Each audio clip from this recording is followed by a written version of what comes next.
ہماری آنکھیں ہر وقت متحرک رہتی ہیں۔ وہ ارد گرد کے ماحول کا مشاہدہ کرتے ہوئے ہمیں خطرات سے آگاہ کرنے میں مرکزی کردار ادا کرتی ہیں۔ دیکھنے کے لیے مناسب روشنی کا ہونا ضروری ہے۔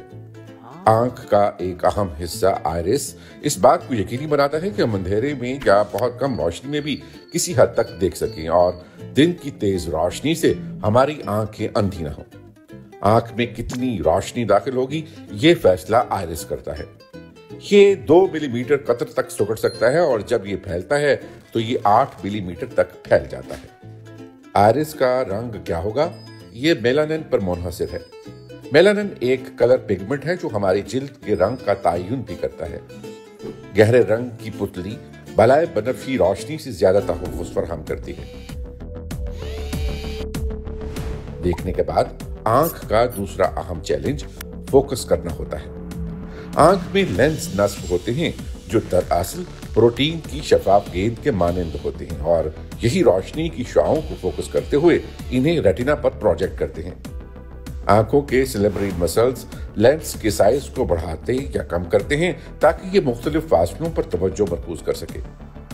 روشنی کی شعاعیں ریٹنا پر جتنی درست انداز میں مرکوز ہوں گی بصارت اتنی ہی صاف ہوگی۔ پتلی میں موجود زرد حصہ وہ مقام ہے جہاں روشنی کے سب سے زیادہ حساس ریسیپٹرز ہوتے ہیں۔ یہی وہ جگہ ہے جو نظر کو تیز بناتی ہے۔ آپٹک اعصابی نظام ان سگنلز کو لاکھوں ریسیپٹر سیلز کے ذریعے دماغ تک پہنچاتا ہے۔ اگر دیکھی جانے والی چیزیں بہت تیزی سے بدلتی رہیں تو آنکھ پر بوجھ بھی بہت زیادہ بڑھ جاتا ہے۔ یہی وجہ ہے کہ ہم آنکھیں تیزی سے ادھر ادھر گھما کر آبجیکٹس کو ٹریک کر سکتے ہیں۔ آخرکار آنکھیں دماغ کو سگنلز پہنچاتی ہیں اور دماغ فیصلہ کرتا ہے کہ ان کے ساتھ کرنا کیا ہے۔ دماغ کے عقبی حصے میں واقع بصری مرکز معلومات کے اس جمع غفیر کو رنگین اور 3D دنیا میں بدل دیتا ہے۔